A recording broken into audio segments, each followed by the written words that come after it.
Jordan Lech kachiel kod Aleper Mary joloch piem mag ndigni mar Loop Safari Gravel kidieny mar yawuoyi gi wakeni kaluwore mane obagi vipingori je kaunti ma Kilifi. Lech notieko e thuolo mokwongo e piem mar kilomita 120 bang' riembo ndike kuom seche 4 dakika 40 gi nyiri 50. Joel Chaviro gi Stanley Ngugi notieko e thuolo mar 2 kod 3 gi luore. Kidieny mar wakeni Aleper Mary notieko e thuolo mar 3 e tielo mane obagi Hillgate.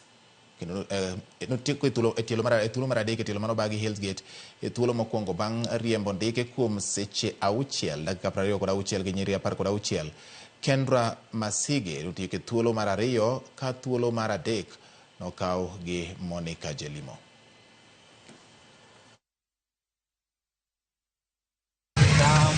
Trying to raise the sport and trying to push myself and try to put a lot of challenge to the race.